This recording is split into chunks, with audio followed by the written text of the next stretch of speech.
Con el mayor gusto vamos a platicar un poquito sobre los seres extraterrestres. Ciertamente, es muy discutida la cuestión aquella de los platillos voladores. Unos afirman, la mayor parte es miel. Hace algunos días, en Montevideo, Uruguay,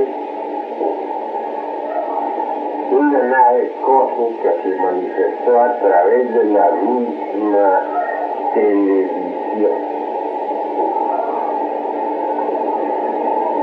Pues claro, vinieron las discusiones y así terminaron los locutores afirmando que el que ayer dice que la televisión había logrado captar era tan solo el planeta Marte. En lo que estuve contemplando pues de imágenes aquellas captadas por las antenas televisores en Montevideo, pude perfectamente también evidenciar que realmente era una nave. La esfera voladora aquella tenía un chorro de propulsión, cosa que no se ve en el planeta Marte. No jamás he oído decir ningún actor realmente que Marte se propulse, que tenga chorros de propulsión para volar. La forma de aceite, sinceramente, de aquella nave que vieron los televidentes en Montevideo, no era duda de que se trataba pues de uno de esos famosos platillos voladores. Pero así son las cosas, el escepticismo actual es terrible y no hay cómo poderlo eliminar. Este escepticismo comenzó en el siglo XVIII y ha venido cogiendo una fuerza inaudita, día tras día. Hoy ya es verdaderamente insoportable. Este escepticismo realmente solamente nos lo podemos explicar debido a la psicología de la ciencia. Indudablemente las personas están acostumbradas a mentir a cada instante, a engañar. El mundo está lleno de embusteros y de farsantes. En esas circunstancias, pues es imposible que la mente pueda tener fe. ¿De dónde la sacaría? ¿Cómo podría un mentiroso, un individuo que está acostumbrado a la farsa y al engaño, poder tener fe? ¿De dónde la sacaría? Hay un dicho vulgar que dice que cada ladrón juzga a otros por su condición. No es verdad. Para el mentiroso todo es mentira. Y es imposible que pueda tener fe. Ningún mentiroso puede tener fe. La fe es algo muy difícil. Es algo que hay que fabricar. La fe no es algo que se pueda conseguir, dijéramos, de la noche a la mañana. Hay que fabricarla. No es algo empírico como muchos lo suponen. Y para fabricarla se necesita del estudio y de la experiencia. Solo a base de estudio y experiencia directa deviene la conclusión. Y como resultado de esta última surge la fe. Jesús dijo: si tuvierais fe como un grano de mostaza, no veréis montañas. Pero hay que fabricarla. Eso es obvio. No es algo espíritu, algo que venga así por sí. Así pues, para no alejarnos tanto del tema sobre los platillos voladores extraterrestres, es interesante decir que las gentes actuales son demasiado incrédulas y escépticas, debido a que son mentirosas, farsantes. Y farsantes, como ya dije, el mentiroso, el embustero no puede tener fe ni creer en nada. Si añade a eso, si por ejemplo ejemplo, aparece, dijéramos, un disco volador y otros lo ven. A los pocos días no faltan por ahí los chistosos, como se dice, que tiran al espacio un globo inflado con humo, con fuerza adentro, se hacen señales con un reflector y todo para tratar de cañar a la gente. Algunas hacen las personas. Pero eso, en lugar de aumentar la fe, aumenta la infidelidad mediana. Por lo tanto, resulta demasiado indiscutible la cuestión de los navíos extraterrestres. Me limitaré, pues, a explicar o narrar lo que realmente sé, lo que me consta, no lo que a otros les consta, sino lo que yo mismo he vivido. Cierta tarde, por ejemplo, un locutor de esta ciudad capital de México, Distrito Federal, se burlaba ante los televidentes sobre la realidad de los platillos volados. Cuando terminó su programa, algo insólito precisé, unos jovencitos que estaban en la calle me llamaron para que saliera a ver una nave cósmica. Salí ciertamente. Toda la gente, todos los jóvenes de la calle se reunieron en bola, como decimos por aquí, para mirar la susodicha nave. Y esta venía realmente demasiado despacio y a muy poca altura. Pasó lentamente por encima de la azotea de mi casa. Todos la contemplamos y yo hubiera tenido una máquina de fotografía, la hubiera fotografiado, pero en ese momento no tenía ciertamente ninguna cámara fotográfica. Lo curioso es que en instantes en que contemplábamos aquella nave cósmica,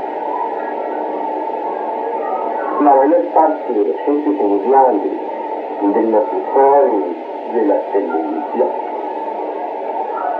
Francamente, se mofaron de verlo tan tonto, negando lo que todos teníamos en ese momento ante nuestra vida. Así pues, lo que vi, no solamente lo vi yo, pero también lo vieron todas las personas de esa cuadra, todos mis vecinos. Este es un caso concreto, algo que me consta.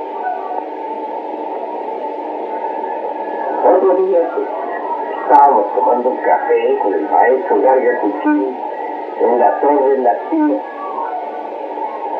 Pero nosotros hallaba también su esposa, doña Lidia. Platicábamos muy amenamente. De pronto ella clavó su mirada en un punto del espacio y nos llamó la atención. Y vimos, ciertamente a poca distancia, una nave cósmica que se quedaba completamente suspendida en los montes, a poca altura, con la ciudad capital de México, en pleno mediodía, y brillaba perfectamente bajo la luz del sol.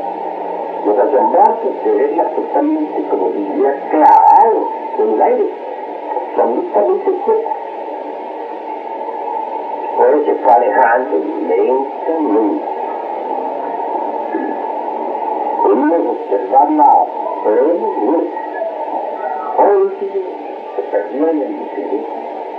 Este repito, sucedió en pleno día, aquí en la ciudad capital de México. Y en cuanto a mí, en lo particular, me sucedió un casi tal. En el desierto de los Leones, cerca de esta ciudad, fui testigo de una nave cósmica que aterrizó. Afortunadamente, por esos parajes se encontraba yo solo. No tuve ningún inconveniente en acercarme hasta donde a la nave había aterrizado. La vi posada sobre un tipo grandioso, maravilloso. Se abrió una portezuela y salió de allí el capitán seguido por la tripulación. Observé aquel objeto de piel cobriza, mediana altura, estructura. El capitán había puesto sobre su cabeza, o traía, digamos, como es natural sobre su cabeza, la famosa, una especie de casco sobre su cabeza. Que quizás fue casco. Pude hablar con él. Todo eso sucedió en pleno paraje, en el centro de una arboleda. Luego vi al capitán me llevara a otro mundo. En mi real ser interior, el remente, esa Marte. A mí no me han llevado a Marte en lo personal. Esa Marte que quiere decir que sí, capitán, a Marte. No, pues mi pretensión fue... Bueno, sí, bueno. Me dijo Marte que salía tan fácil. Me di cuenta que se trataba de gente de otras galaxias. Para ellos viajar a Marte es como viajar nosotros hacia la esquina de la calle de Vigo. Cambiaron radicalmente y hoy nacen en armonía con el infinito. Se asombraba pues aquella ama de que nuestro planeta Tierra no se hubiera cargado con las vibraciones de otro mundo, con una forma similar a como una planta se carga del aroma de esa planta que le quiere útil.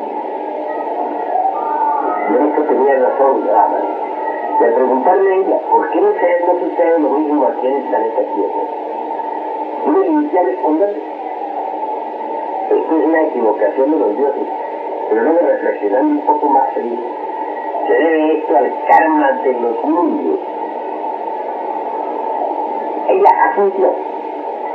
La otra dama, sus compañeros también asintió. Y todos los tripulantes de la nave asintieron. Sin embargo, yo continué con mis propuestas, con mis anhelos, con mis peticiones. Me dice el capitán, tengo que escribir para la humanidad. Me gustaría traer mente, la cultura, las civilizaciones de otros planetas y escribir sobre eso. El capitán a todo esto me contestó, en el camino iremos viendo. Con esto me alegré mucho. Es una promesa para mí extraordinaria. Y desde entonces estoy convencido de que ingresaré tarde o temprano a ese grupo. De hecho, eso no me digo. Y es claro que sabré aprovechar la oportunidad.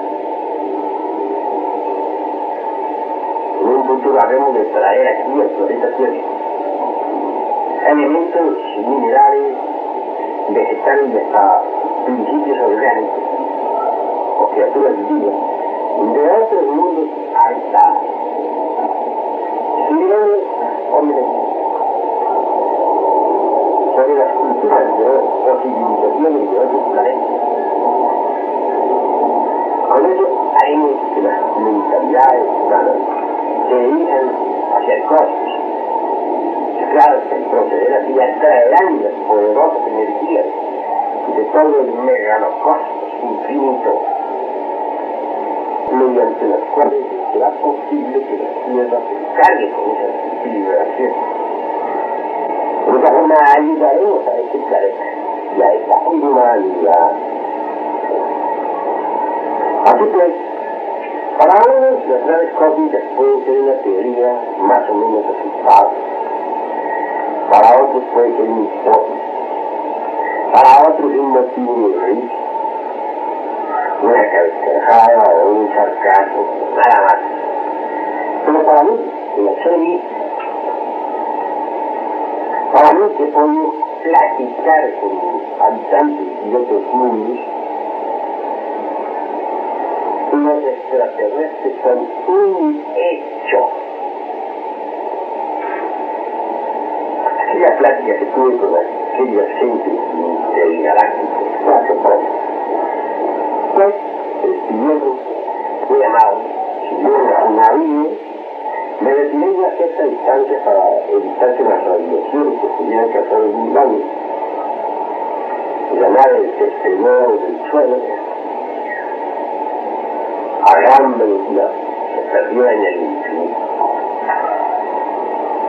Así que digan lo que digan, crean o no crean la gente, pero es algo que a mí no me interesa. Me consta, las he visto, he platicado con sus tripulantes y es todo. Maestro, ¿cuál es el objeto que tienen los seres extraterrestres cuando nos visitan? ¿Qué se propone? Pues ellos saben del momento crítico que estamos viviendo actualmente. Por estos tiempos no vemos sino guerras y rumores de guerras. Jerusalén ya ejército, tal como nos advirtió en su sermón profético el gran Javier Jesús. Saben que estamos viviendo un apocalipsis. No. Y quieren auxiliarnos en la hora postrera. Es bueno saber que toda gran raza humana termina con un cataclismo.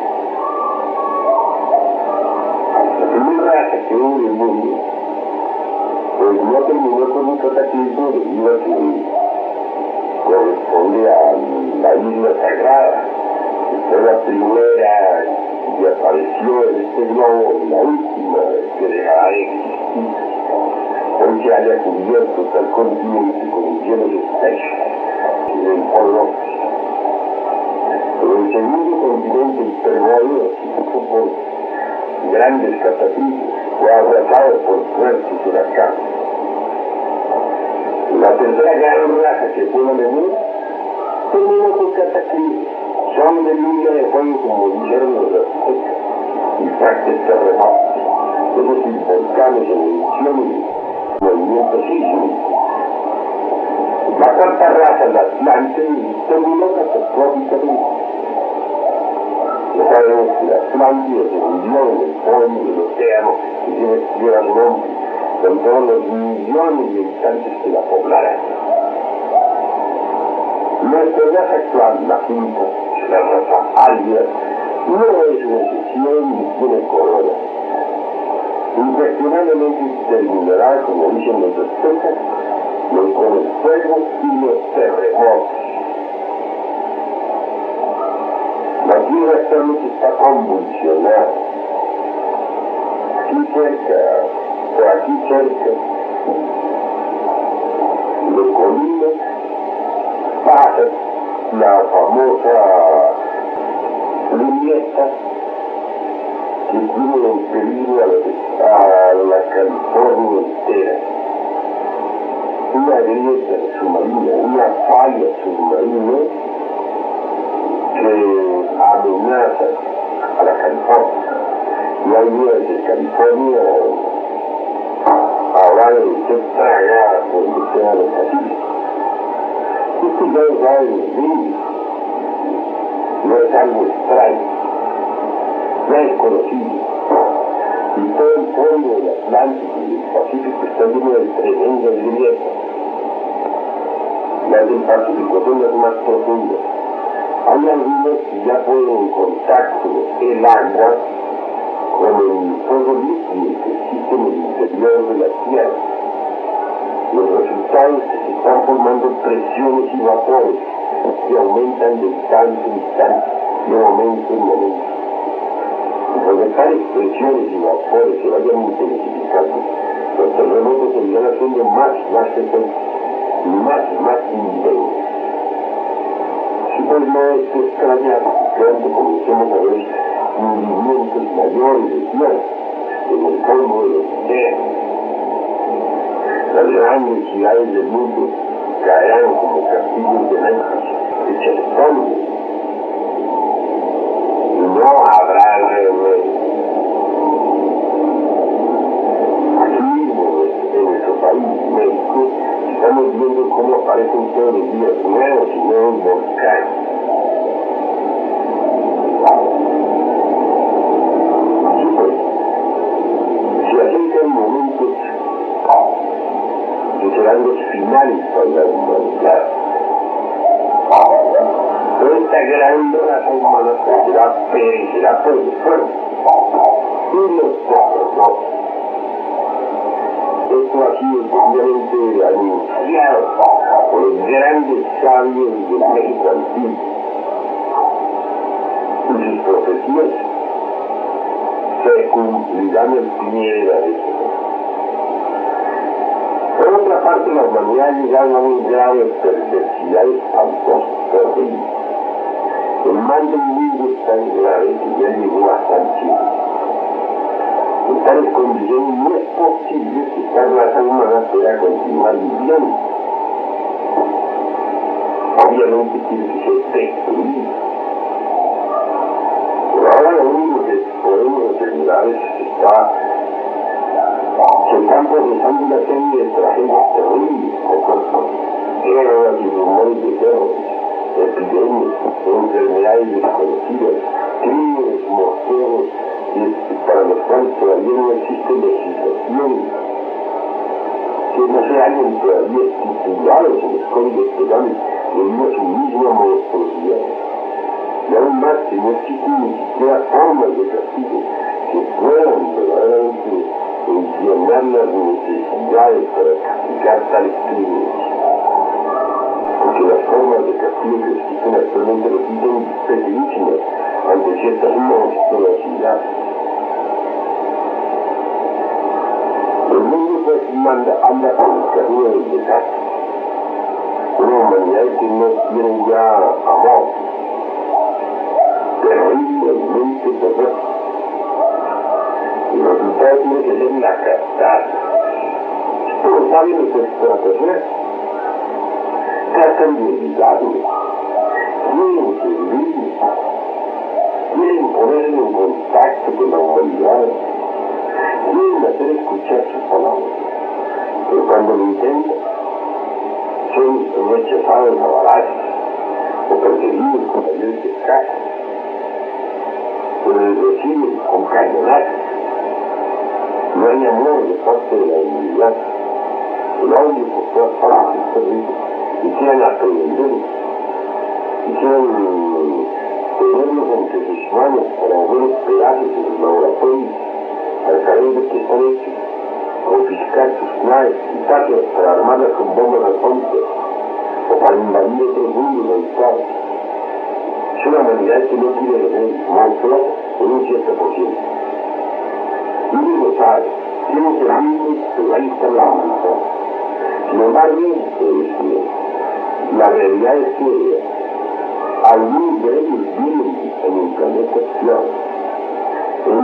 Metidos entre la misma humanidad, hay gente de Marte y de otros mundos, camuflados de películas, viviendo como películas, trabajando para ganarse un pan de cada día, etc. Ellos no dicen que son de Marte, ni de Venus, si lo dijeran, pues serían locos o nos asesinarían. El esposo de una misma ciudad está bajo tierra. Allí vive una raza azul. Venía de la galaxia azul. Conservan sus naves cósmicas con las cuales pueden viajar a través del inalterable infinito. Se alimentan con elementos submarinos, algas, membranas, peces, etc. A su tiempo y a su hora entrarán en actividades para ayudar concretamente a la humanidad. Se les ha dicho que saldrán a las calles públicamente a llamar a las gentes al arrepentimiento. Son extraordinariamente espirituales. Así pues, los navíos cósmicos van y vienen a través del inalterable infinito. Pues es absurdo suponer que la Tierra sea nuestro único mundo habitado. Realmente nuestro planeta Tierra es como un grano de maíz en el espacio. Porque hay que ser el único que tenga vida. universo tan infinito, ¿creen ustedes posible que la Tierra sea el único habitado? Esto resultaría absurdo, ¿verdad? Esto sería tanto como pensar con mente medieval. Esto es algo parecido a las afirmaciones de los gentes del medioevo que pensaban que el cabo Finisterre terminaba la Tierra. Aquella y que esta misma era plana o cuadrada, seca. Y pues podemos tener un poquito de comprensión. Hay otros mundos habitados y las gentes de esos otros mundos las visitan. Lo que sucede es que nosotros aquí somos demasiado bárbaros, somos verdaderamente, digamos, caníbales con smog. Y en vez de recibirlos con los brazos abiertos y se les recibe a cañonar, se mandan menos de casa a perseguir, como ha sucedido en los Estados Unidos. Maestro, cuando llegue a esa era final, esa época final, ¿estos seres extraterrestres en sus navíos se llevarán a algunos humanos?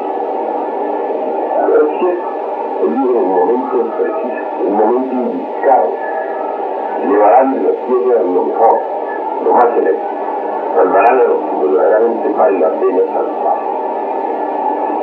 En todo caso, ellos están dispuestos a servir y a auxiliarlos en el instante perfecto. Esos seres extraterrenos, ¿cómo sabrán cuáles son las personas que merecen ser salvadas? ¿Con qué criterio lo van a usar? Pues las personas de ellos son hombres auténticos, en el más completo sentido de la palabra. Y como ellos conocen a los animales intelectuales demasiado bien, tienen, digamos, instrumentos preciosos para poder localizar a cualquier ser, a cualquier persona, no importa dónde viva, en qué lugar se encuentre. Así pues que para ellos no hay, ante los ojos de ellos no es posible escapar. Ellos saben muy bien a quién tienen que ayudar, saben muy bien cuál es el que merece ser ayudado. Tienen sus facultades, digamos, espirituales completamente desarrolladas y poseen instrumentos de ciencia extraordinarios, mediante los cuales les es posible localizar a cualquier persona del planeta Tierra. Para los hombres no hay ningún inconveniente en vivir en otros planetas por lo que tengan que respirar o comer y demás. No todos los habitantes de la Tierra deben ser llevados a otros mundos, pero aquellos que son llevados a otros planetas también son salvados. Y en otros mundos les facilita la forma de vivir junto a ellos. Ellos, los habitantes de otros planetas, estos que nos visitan, tienen ciencia suficiente como para protegernos debidamente. Maestro, en cuanto al Sol, a nuestro Sol de este sistema planetario, los científicos hasta el momento dicen que tienen millones de grados de temperatura y que allí no es posible la vida. ¿Qué nos puede decir sobre eso?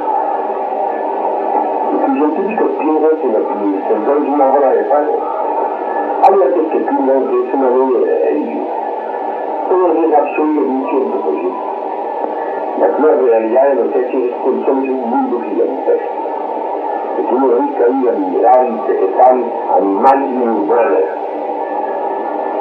En el Sol existen polos norte y polos sur cubiertos de hielo, enormes cordilleras cargadas de hielo, mares glaciales, océanos profundos, climas medios, climas cálidos. Allí hay de todo. Así pues, no es la bola de fuego de que nos hablan los hombres vikingos. Si nos subimos a una montaña como la del Everest, moriríamos de frío. Y si viviésemos sin escafandra y ninguna especie, sin protección alguna del espacio interplanetario, nos helaríamos, nos congelaríamos. Mientras más altos estemos, el frío es mayor, y eso ya está demostrado. Esto ya se ha corroborado el hecho de que el Sol no es una bola de fuego como es el Cisco. Es Si ante una llama nos vamos acercando, pues conforme más nos acerquemos, más calor sentiremos. Y por último, si metemos un dedo, pues nos quemamos. Eso sucede con un fondo libre. Entonces, más alto estemos, mayor es el frío. Y si nos situamos en una montaña bien elevada, podemos morir de frío congelados. Así pues, el sol es un mundo. Lo que pasa es que tiene ricas números de años, de rayos, etcétera, etcétera, etcétera. Y como quiera que es gigantesco, sus números son poderosos. La radiación que emite en tales números es extraordinaria. Es claro que al llegar la radiación a la camada superior de nuestra atmósfera terrestre, son descompuestas y analizadas y convertidas por último en luz, calor, color y sonido. Así pues, es nuestra atmósfera terrestre la que descompone las vibraciones del sol en luz, calor, color y sonido. No es pues cierto que el sol sea una bola de fuego. Es inmenso, sí. Y gracias a eso, gracias a su radiación, al enorme tamaño que tiene, puede con sus radiaciones pues abastecer con luz, calor, color y sonido a los planetas del sistema solar que giran alrededor de él. Pero, repito, es la atmósfera de los mundos que giran alrededor la que descompone los rayos del sol, convirtiéndolos en luz, calor, color y sonido. Estos rayos en sí mismos no encontrando oposición de ninguna especie en el espacio infinito, son completamente fríos. Entienden que algunos lo han hecho. Por ejemplo, el astrónomo de Analista de Colombia, él lo hizo. Él escribió el sol con lentes negros y corroboró también lo que nosotros estamos diciendo, que allí hay enormes montañas llenas de hielo. Los polos norte y sur del sol están cargados de hielo. Y pues esto es algo que es demostrable. Se puede estudiar, confirmar, estudiándolo con lentes negros. Maestro, con relación a esas naves interplanetarias, ¿cómo es posible, eso decía hace un momento, que en instantes viaje de la Tierra a Marte? Simplemente cambian de coordenada, de dimensión para viajar y se cambia de coordenada cuando se supera la velocidad de la luz. Incuestionablemente es así. Estas naves viajan a una velocidad mayor que la de la luz. Es obvio que dentro de la velocidad de la luz, dentro de la zona de la velocidad de la luz, está el mundo tridimensional de Euclides. Recordemos la fórmula de Einstein. Energía es igual a masa multiplicado por la velocidad de la luz al cuadrado. De manera que la masa viene a ser el resultado de una modificación o de una multiplicación de la velocidad de la luz al cuadrado. Más allá de esa ecuación matemática, nos encontramos nosotros con la cuarta coordenada, con la cuarta vertical. Incuestionablemente las naves cósmicas se sumergen dentro de la cuarta coordenada para viajar a enormes distancias. Es posible sumergirse dentro de la cuarta coordenada cuando atravesamos instantáneamente la barrera de la velocidad de la luz, que es de 300.000 kilómetros por segundo. Ya el animal intelectual equivocadamente llamado hombre, o el mamífero racional, como se dice, logró inventar a aviones supersónicos que traspasan la barrera del sonido. Pero no se ha logrado todavía romper o pasar más allá de la barrera de la velocidad de la luz. Cuando se logre atravesar instantáneamente la barrera esa de la velocidad de la luz, se penetrará instantáneamente también en la cuarta vertical. Y solo moviéndonos en la cuarta vertical es posible conquistar el espacio. Pero para movernos en la cuarta vertical, hay necesidad de trazar primero la cuarta coordenada. Mientras no se trace la cuarta coordenada, tendremos una geometría completamente tridimensional. El día que seamos capaces de tener una geometría tetradimensional, o una metageometría, con la misma será factible entonces elaborar una física de 4 dimensiones. Ya sobre ese basamento, en una física así, será posible construir navíos tetradimensionales capaces de atravesar instantáneamente la barrera de la velocidad de la luz. Obviamente tales navíos serían un éxito completo si fueran propulsados por la energía solar.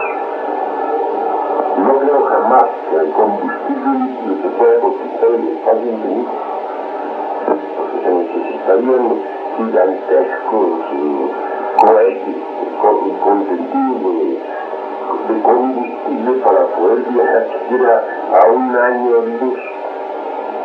Ahora, cuando las distancias son mayores a 10 o 20 o 100 años luz, ¿en qué transportaríamos tanto combustible? Obviamente se necesita de una parte superior. Entiendo que con la energía solar sí se podría conquistar el espacio infinito a condición de construir navíos basados en la cuarta coordenada, en la cuarta vertical. Navíos, digamos, tetradimensionales. Entiendo que esos navíos cósmicos que viajan a través del espacio y tripulados por extraterrestres se sumergen instantáneamente dentro de la cuarta vertical para viajar a través del infinito. Maestro, estos habitantes, estos de la raza azul que se nos menciona que viven debajo del Polo Norte, ¿de qué planeta o de qué mundo son procedentes?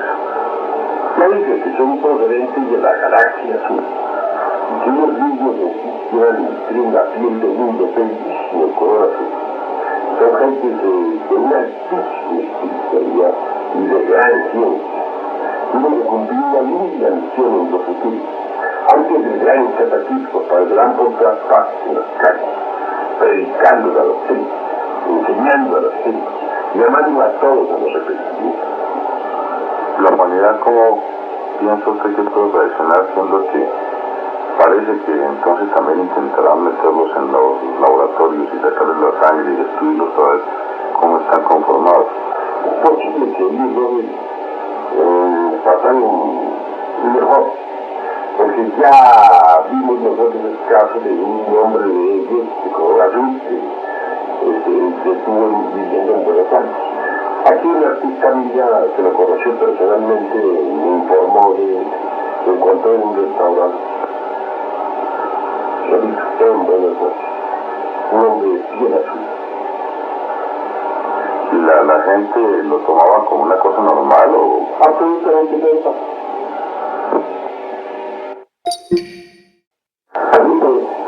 La cruda realidad de los hechos es que para estos tiempos de crisis tenía inevitablemente que hacerse cada vez más y más invisibles los extraterrestres. Tenga en cuenta que estamos en la edad del Kali Yuga, la edad del hierro. No es obvio que no es esta que dura siempre en el abismo. La edad del hierro está simbolizada por el reloj de Saturno.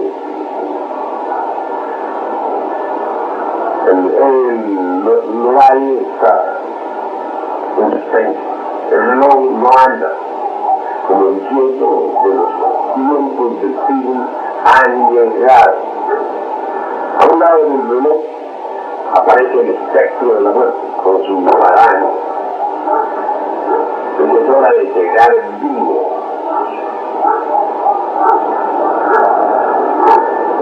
Una raza cuando llega al Canchuya te mira con un capuchino.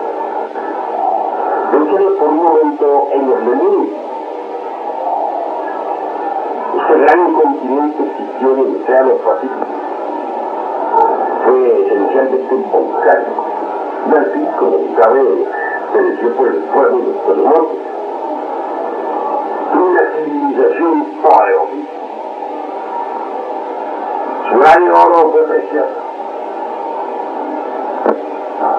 Es obvio que durante aquella aparecieron por todas partes los hermafroditas del mundo, que poblaron la tierra. Los dioses hábitos, vestidos con manos fuertes, hicieron de aquella tierra un paraíso, un Edén. Más tarde, al final de aquel gran periodo, la humanidad se dividió en sexos opuestos. Es cuando se dice que Eva fue sacada de la costilla de Adán. Entonces vino la reproducción por cooperación. Antes la reproducción era por gemación. Un determinado huevo se desprendía del ovario del hermafrodita de luz. Él era masculino y femenino a la vez. Claro, ese huevo que había fecundado, porque la criatura que lo tenía era hermafrodita, tenía los dos sexos. Entonces, era incubado de la misma forma en que una gallina puede sacar. Entonces, así también mediante el calor normal, aquel ser que conservaba aquel huevo cerca, llegaba un momento en que la criatura se formaba y al fin salía de su cascada. Era la época de reproducción por gemas. Pero con la reproducción, con la división de la humanidad en sexos opuestos, todo cambió. La mujer se puede vivir en el hombre, pero ya ese hombre no nace fecundado, debe ser fecundado desde afuera. No es fecundado con el hombre, el varón. Antes no había necesidad de esa fecundación. Nacía el huevo ya fecundado. Bien,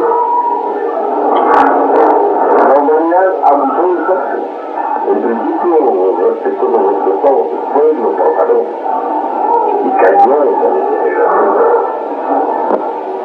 Durante la era de oro de la Lemuria solo fue 6 días. Durante la era de plata, Francia vivió la sabiduría y el amor. En la era de bronce de la Lemuria comenzaron a aparecer sobre las tierras íntimas políticas extrañas manifestaciones de los pesitos, los marinos. En la era de hierro, la raza lemúrica se precipitó por el camino de la degeneración. Entonces,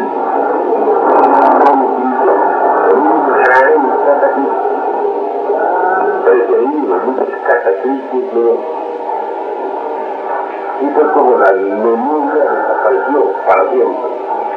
Quedando como resto de un viejo continente, la misma isla de Plata está frente a la costa del Chile y la Australia, toda la Oceanía. En la Lemuria era normal el descenso de naves cósmicas de otros mundos. Los lemures no eran tan bárbaros como para atacar a los navegantes del espacio infinito. Ellos aterrizaban normalmente en el planeta Tierra y estaban en comunicación con toda la humanidad. Después la desaparición del continente Lemurio, surgió la Atlántida con todo su esplendor, que tuvo también sus edades de oro, de plata, de cobre y de hierro. Durante la edad de oro de la Atlántida resplandeció la sabiduría. Durante la edad de plata también hubo grandes belleza. En la edad de cobre empezaron a aparecer extrañas manifestaciones, anomalías en su personalidad. Pero en la edad de hierro la humanidad se deterioró nuevamente. Entonces vino el gran cataclismo. Se hundió la Atlántida en el océano Atlántico con toda la gente. ¿Sabe Estamos actualmente en una época árida. Tuvimos una edad de oro, una edad hermosísima. La edad de oro floreció en el amanecer de nuestra raza, ya en la meseta central del África, ya en la Europa de los anterior a los 2000.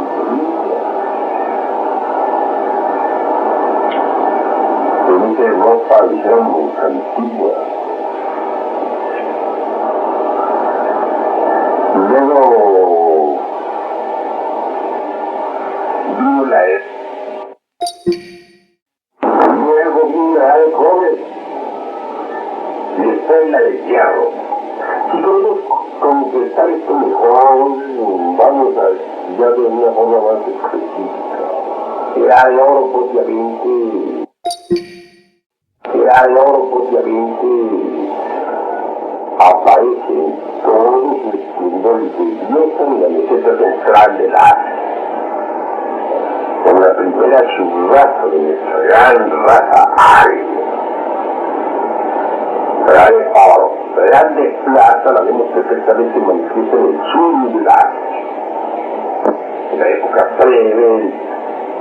La de cobre, la de surgir entre las civilizaciones de Egipto, Caldea, Persia, etcétera, etcétera, etcétera. Y la edad de hierro comenzó a surgir con la cultura greco-romana. De manera que estamos en edad de hierro. Obviamente, la edad de hierro es el Kali Yuga. Se dice que surgió a raíz de la muerte del señor Krishna en la India. Pero no nos alejemos tanto por los extraterrestres y los navíos cortos. En la Atlántida aterrizaban normalmente unas familias y todas las gentes de la Atlántida estaban en comunicación con gentes de otros mundos. Durante el desarrollo área, las naves cósmicas aterrizaban normalmente en el Tíbet, normalmente cerca de los grandes escuelas del misterio, en la India y en Babilonia y en Egipto, etc.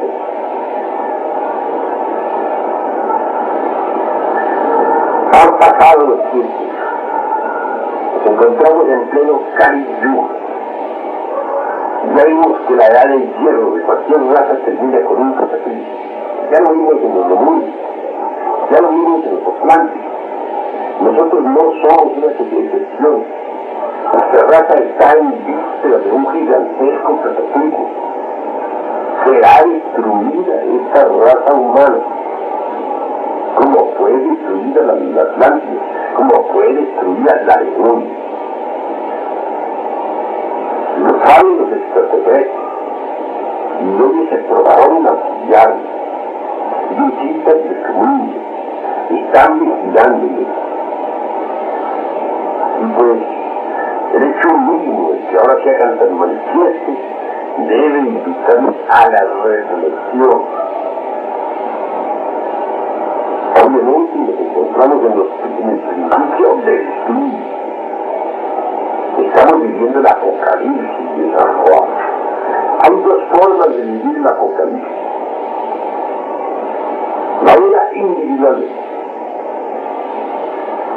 la otra colectiva. Individualmente lo vivimos cuando hacemos la gran obra del Padre. Vamos navegando cada uno de los 7 hechos, con el objeto de lograr la resolución de estos temas. Y convertimos en seres inefables, en seres divinos, conscientes y personales. Pero también existe otra forma de vivir la apocalipsis, en colectividad, en que se van rasgando cada uno de los 7 sellos para toda la humanidad. La manera como se va procesando este asunto es en forma de epidemias, catástrofes, guerras, zombies, está como figuras en la apocalipsis de San Juan. Por último, cuando se rasga el 7 sello, el 7º sello para toda la humanidad, viene el desastre de los desastres, la catástrofe final, la sumersión de la humanidad entera dentro de las extrañas de la Tierra, en un limbo emocionante de emoción. Claro, esto después de haber perdido la gente y sus cuerpos físicos.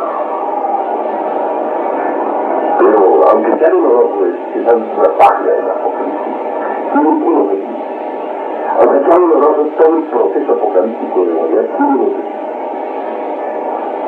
Crear la era de abajo.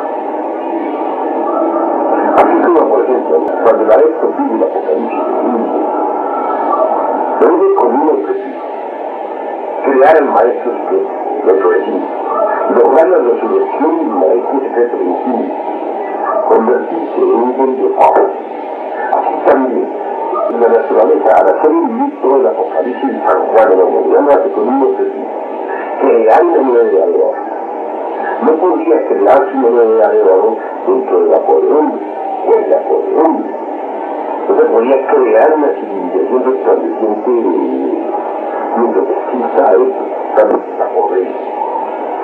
Está la destrucción de toda esta civilización. El cambio geológico de este mundo, la modificación radical de la existencia humana. Se consigue en la alternativa, en el caos. Millones de seres humanos desencarnarán en el espacio, involucionarán en el tiempo, retrocederán en la tierra, y resurgirá en sí, claro está. Reiniciarán nuevos procesos evolutivos a través de los distintos reinos de la naturaleza, y al fin aparecerá una nueva raza humana sobre la superficie. Esa raza tiene que aparecer.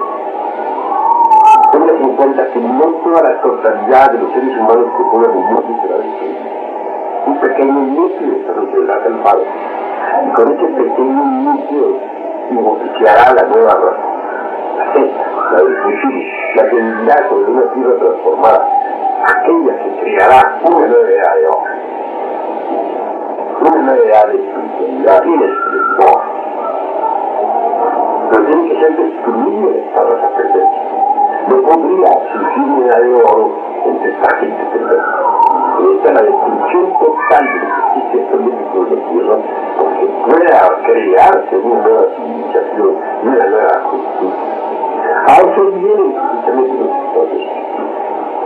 Tienen que trabajar con prevención de todo. Ellos tienen que cooperar con la gran naturaleza. Son auxiliadores extraordinarios. Inclusive ellos serán los encargados de establecer sobre la tierra la nueva civilización y la nueva cultura. El núcleo que hay trabajará de acuerdo con él.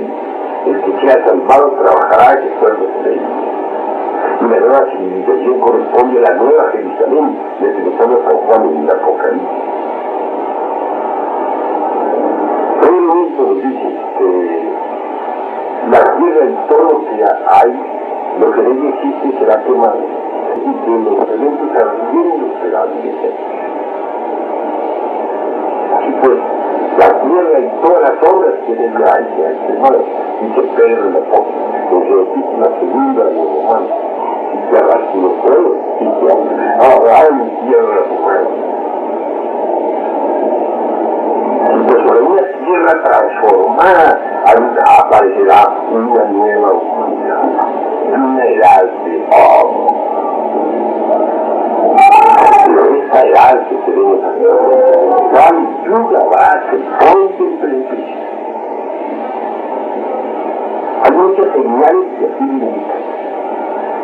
En primer lugar, ya el anticristo apareció, activo en todas partes. No es un hombre como lo suponen algunos. Hay quienes creen que el anticristo nació en Asia y desde por allá viene hacia el mundo occidental. Eso es falso. El anticristo está perfectamente definido en la gran epístola universal de San Juan, apóstol. Dice San Juan el apóstol, su gran epístola universal, que aquel que niega al Hijo tampoco tiene al Padre. Y ese es el anticristo. En cabra hebraica, el hijo es el Tiferet. La cámara hebraica, por ejemplo, nos dice que existe un triángulo superior, que es el Shohar Ida. El conjunto de ese triángulo superior es el Logos, el Padre, etc. Entonces que existe un segundo triángulo en nosotros, que es el Shefel, Shebura, Tiferet. Siendo Tiferet el hijo de nosotros. Es el alma humana, propiamente dicha, humana superior, o alma causal de que nos habla la teología. El principio crístico, lo que nos hace humanos de verdad. Claro, no todos lo tienen encarnado, como ya lo he dicho en mi libro, pero los que lo encarnan, de hecho, encarnan el Cristo, sí. Los que logran fabricar los cuerpos astral, mental, causal, y encarnan en sí su alma humana, son verdaderos Cristos en el sentido compuesto de la palabra. Y pues el ejemplo de gravedad, que se llama Tiferet, la cabra hebraica, es el hijo del alma humana. Pero viene el Espíritu Santo de la cabra, que está concretado en la piedra cúbica del Yesod. El Chad, Hod y Yesod, es el triángulo más. El fundamento del Yesod, la piedra filosofal. Bien, pero no nos salgamos del tema, pensemos en el Tiferet de la cabra, en el alma humana. No en el alma humana, sino más. De hecho es un anticristo, porque tampoco tiene el Padre. Está definido por Dios. Niega el hombre de Cristo, que es el anticristo. Ese es el anticristo. ¿Y quiénes son los que niegan los principios olímpicos y espirituales? ¿No son acaso los científicos materialistas? Entonces la ciencia materialista es un anticristo, ¿verdad? Y es activo en todos los países de la tierra. Es la señal de su fin y de su fin grande, porque el anticristo está activo en todas partes. Aquí, allá y aquí. Luchándote por difundir su materialismo y ateísmo por todas partes. Pero el Cristo hace milagros y prodigios engañosos. Ese ya está predicho, ese ya está profetizado y se está cumpliendo. Y todo el mundo se arrodilla ante el Anticristo y dice, no hay como el Anticristo. La gente dice hoy en día, no es solamente son hoy en día los científicos, es todo el mundo los científicos. La gente no quiere sino a los científicos, solo saben de la creación de los científicos. Pero estos científicos materialistas en su conjunto constituyen el anticristo, el que hace milagros y prodigios milagrosos, y la gente toda le sigue. Y también está profetizado en el Apocalipsis de San Juan, en la gran ramera, y el falso profeta caerán en el lago de fuego ardiente y azufre, de una muerte segunda. El falso profeta es el anticristo, pues esta sí se materialista, y va al lago de fuego y azufre, que es la muerte segunda. Siempre hay más pruebas porque millones en el cielo hay por montones. También tenemos nosotros el año correcto. Por este mes de enero será más visible. Es un cuerpo extraño dentro del organismo del sistema solar. Téngase en cuenta que este sistema parece un hombre caminando a través del infinito. Es un cuerpo extraño que mete dentro de este organismo, pues algo tiene que ser. Es obvio. Pero si se mete dentro de nuestro cuerpo humano un elemento extraño, algo tiene que ser. Entonces hay muchas señales en el cielo que nos indican que los tiempos del fin han llegado. La humanidad en estos instantes precisos está viviendo su apocalipsis. Y al final de este apocalipsis será con el séptimo sello.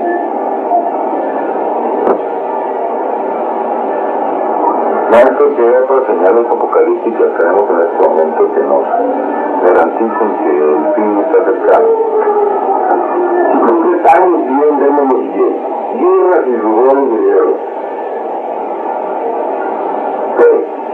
hambre, desolación rodeada de ejércitos, tal como fue dicho por Jesús en su sermón profético. Terremotos, señales en el cielo, las naves cortes, cohetes especializados, etcétera, etcétera. Todas esas son pruebas. ¿Qué más pruebas queremos? Ahora que tendrán procesando y después adelante los distintos cataclismos, las enfermedades desconocidas, la guerra, la miseria. Se levantarán los hijos contra los padres y los padres contra los hijos, unos contra otros y todos contra todos. Los terremotos harán cada vez más frecuentes. Volcanes en erupción aparecerán por montones de todas partes. Por último, sucederá lo inventable. Pensar a un mundo curioso, que es el bien. Algunos creen que gira alrededor de una órbita lejana, en un lapso de 6.666 años. Nosotros hemos investigado más a ese mundo. Es gigantesco. Pero no viene girando alrededor de ninguna órbita como se supone. Es un mundo dislocado de otro sistema solar, que viene a través del espacio infinito, viajando a velocidades extraordinarias, rumbo precisamente hacia la órbita terrestre. Su acercamiento será espantoso. Habrá una oscuridad que durará 3 días. El fuego de los volcanes brotará en forma extraordinaria por todas partes. La tierra toda se recubrirá de volcanes en erupción. Los terremotos se intensificarán espantosamente. Olas de embraverías nunca antes vistas agotarán las plantas.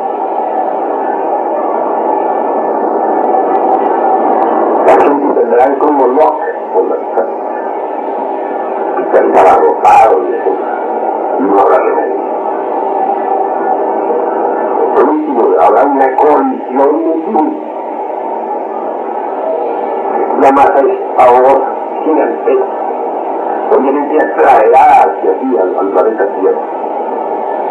Lo atraerá, lo sacará de su órbita.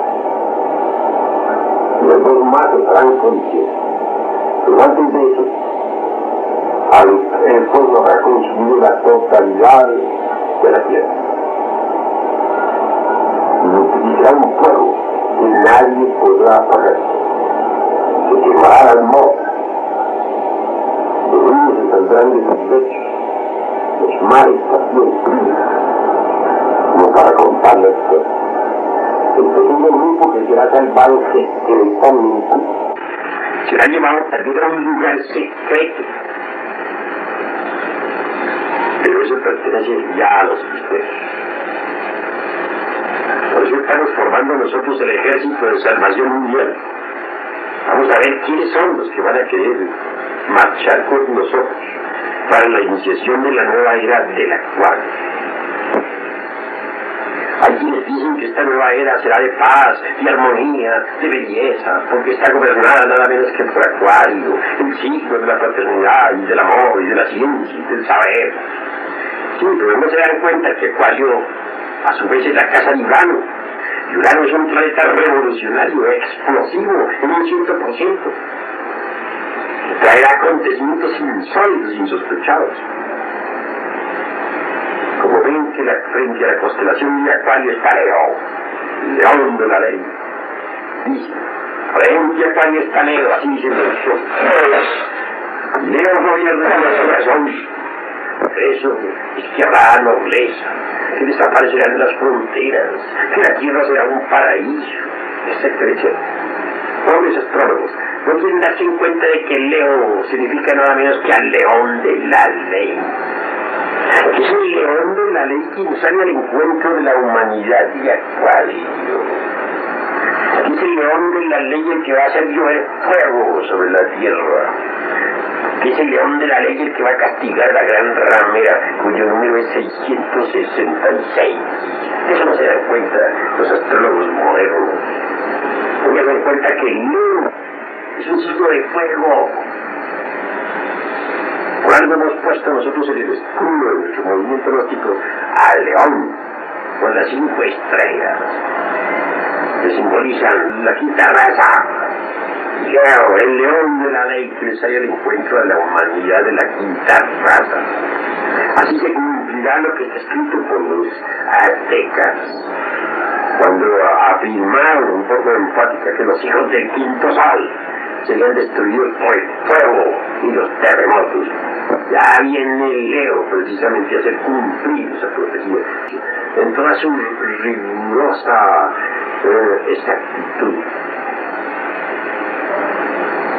Ahora vamos a explicarnos por qué precisamente abundan tanto ahora los datos sobre navíos cósmicos, por qué vienen tanto a la Tierra los extraterrestres, por qué surcan el espacio. Ellos saben lo que nos va a sobrevenir, quieren auxiliarnos, quieren ayudarnos, están vigilantes. Gentes de otros mundos van a ser testigos de lo que va a suceder a este planeta Tierra. Este mundo será castigado. Lo que aquí va a suceder quedará registrado en los análisis cronológicos de gentes sabias que viven en nuestros planetas.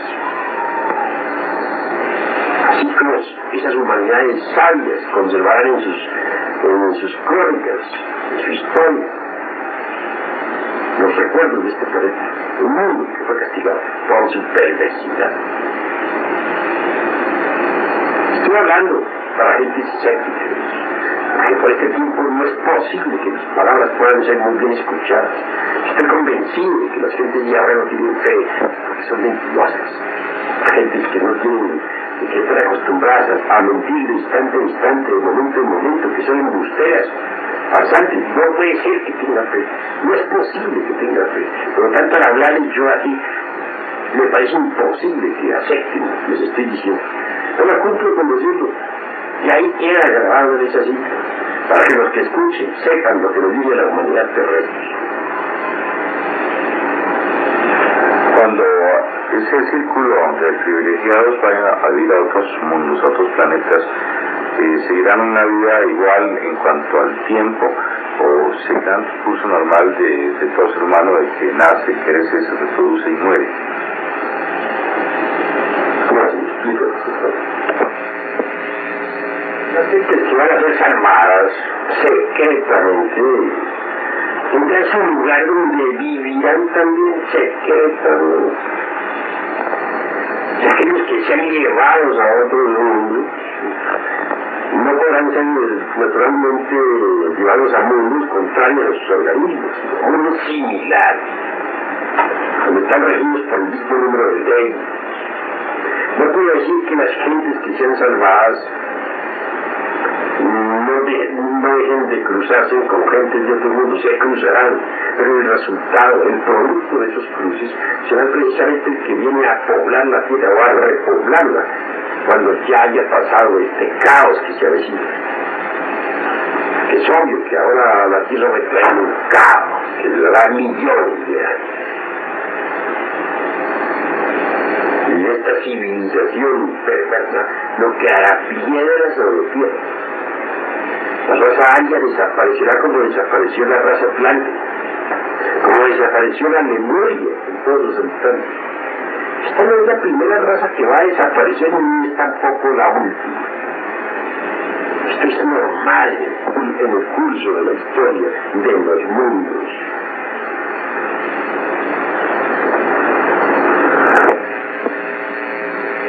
Futuro, planeta Tierra, después de la colisión con ese otro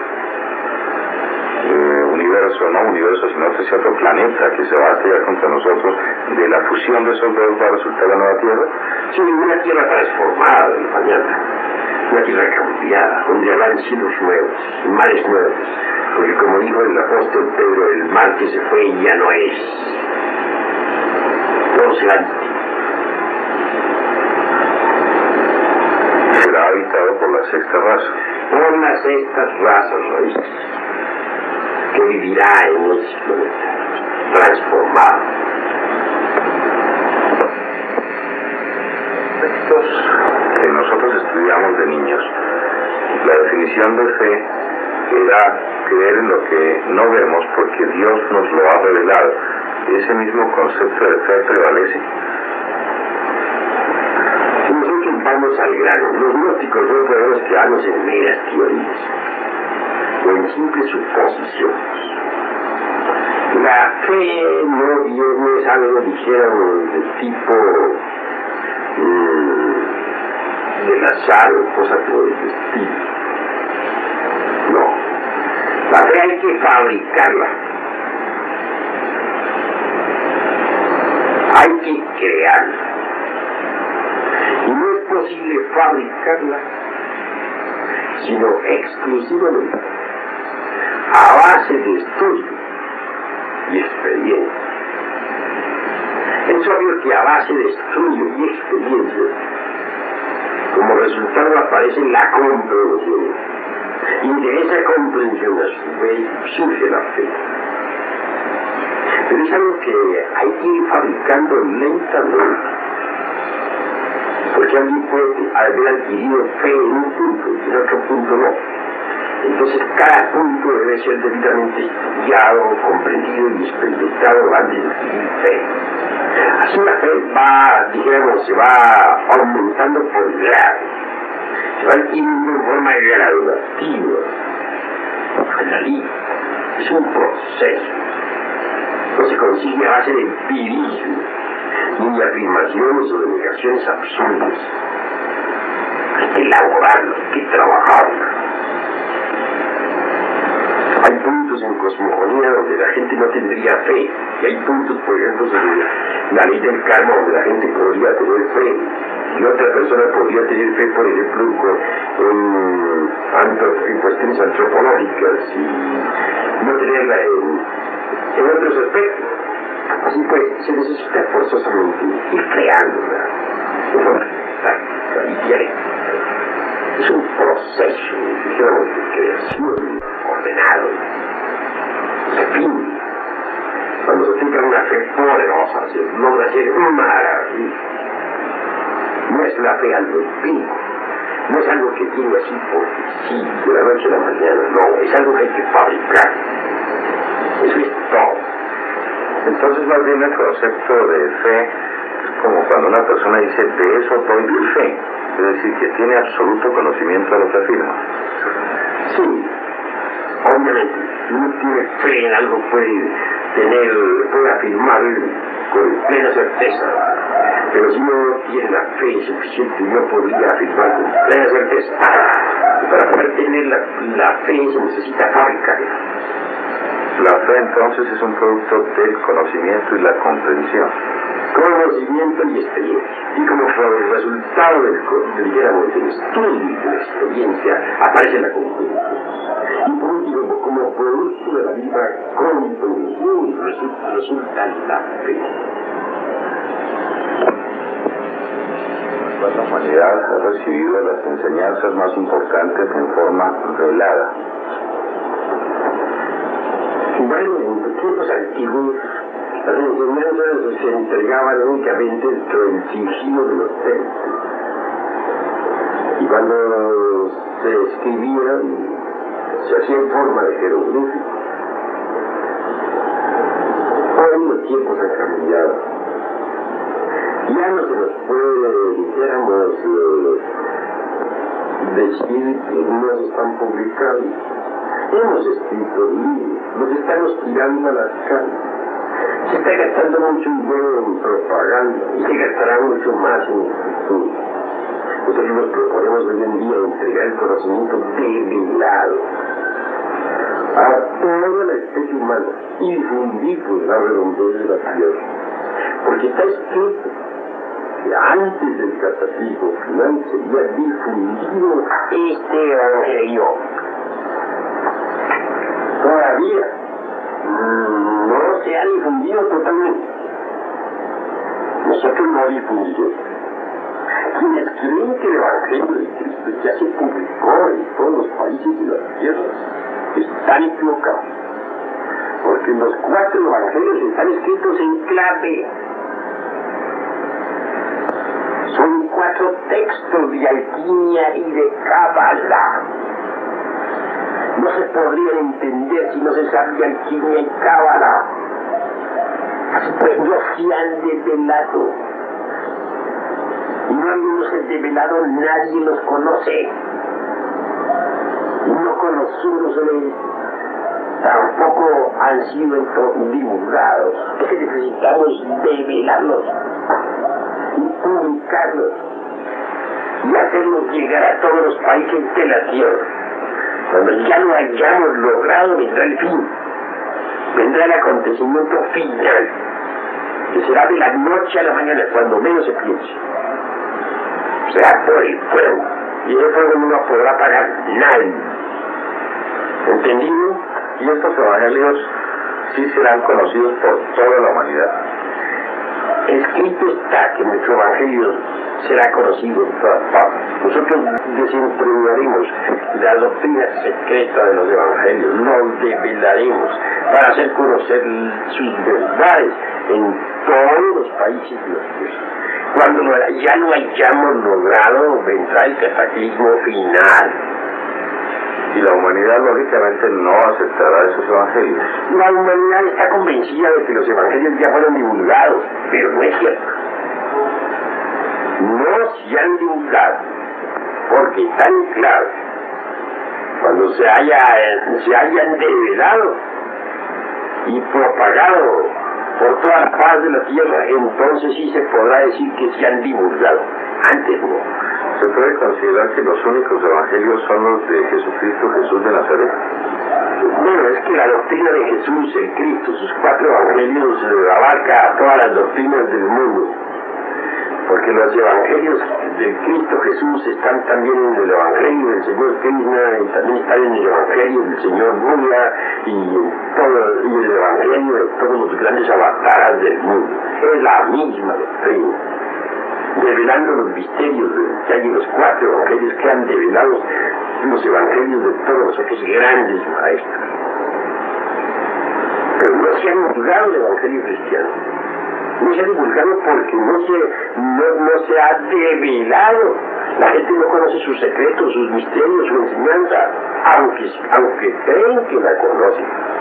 Los distintos profetas, pastores, etcétera, que actualmente existen en el mundo, están convencidos de que ya se conoce el evangelio. No hay tal, no se conoce. Pero los gnósticos lo vamos a hacer conocer. Vamos a dar las enseñanzas contenidas en los evangelios al mundo entero y les vamos a enseñar públicamente. La filosofía política y social de los evangelios de Jesús el Cristo coinciden con la filosofía política y social de los otros evangelios como del Buda, de Krishna, de Quetzalcóatl y demás Cristos. El evangelio siempre es vivo.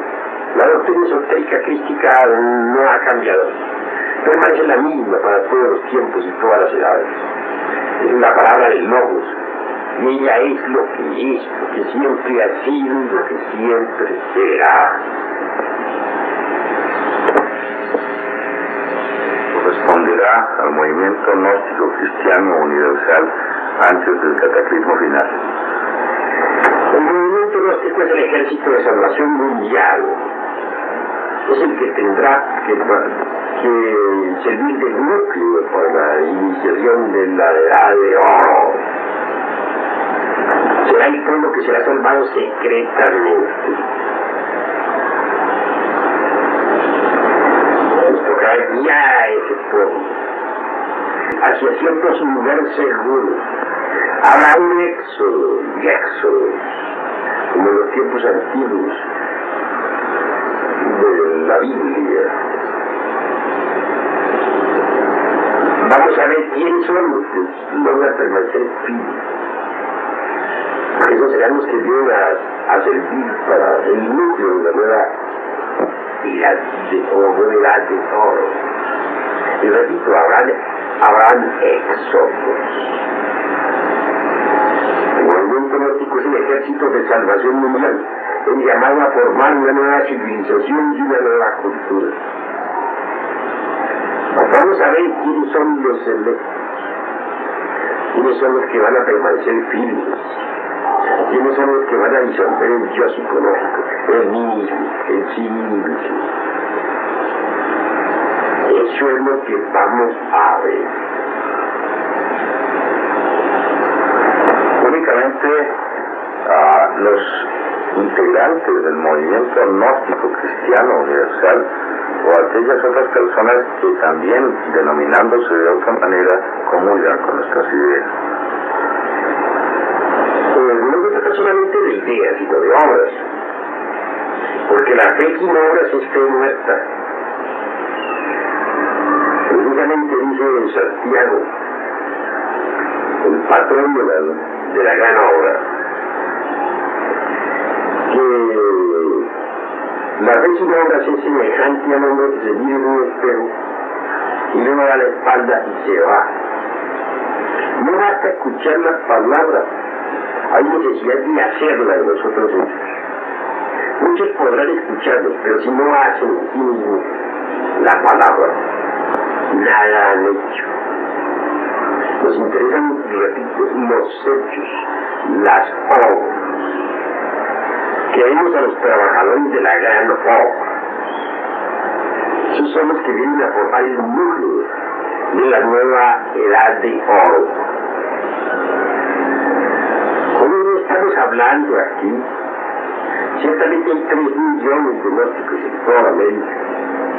Afiliados, simples simpatizantes, simples lectores, etcétera. Pero nos interesan son las obras. No basta que un judío diga así, Señor, yo te amo, Señor, y yo te sigo. Lo que importa es hacer, realizar la palabra en sí mismo, disolver el milenio, fabricar los cuerpos existenciales superiores del ser, encarnar su principio anímico, sacrificarse por la humanidad, etcétera. Si uno no hace la gran obra, de nada le sirve, dijéramos, de decir yo te amo, yo te sigo. Lo que necesita son las obras. ¿Qué otras filosofías practican las obras que proclama la gnosis?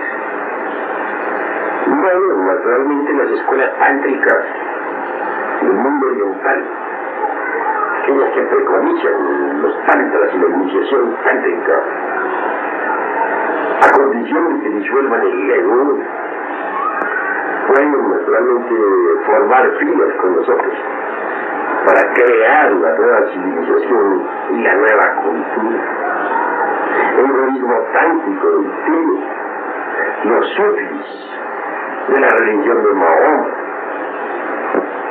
los verdaderos rabinos iniciados, los maestros de las escuelas de regeneración que cíclicamente trabajan. Si ellos realizan la obra, vendrán con nosotros para formar la nueva edad.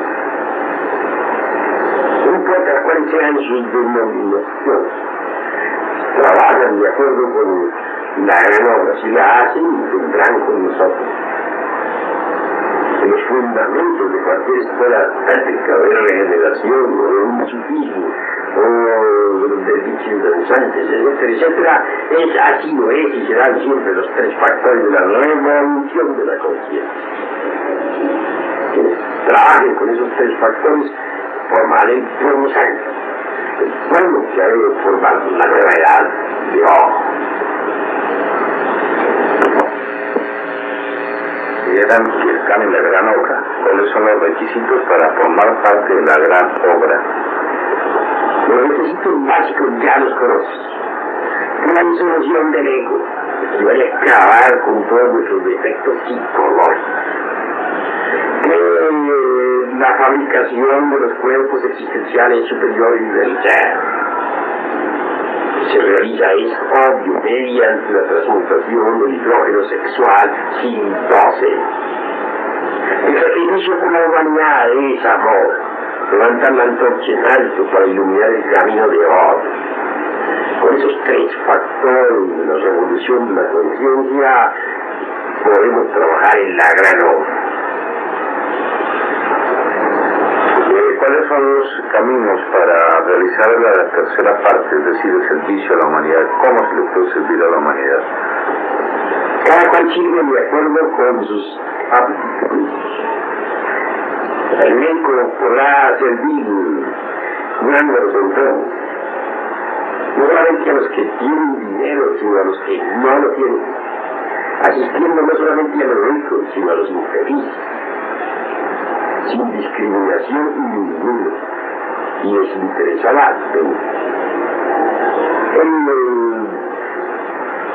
preceptor necesita conocer a sus educandos los principios básicos de la gnosis.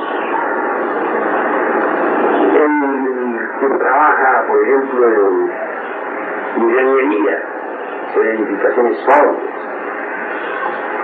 para las gentes que viven, ayudando a los que no tienen con qué construir su casita para que la puedan construir, sirviendo desinteresadamente donde hay que servir.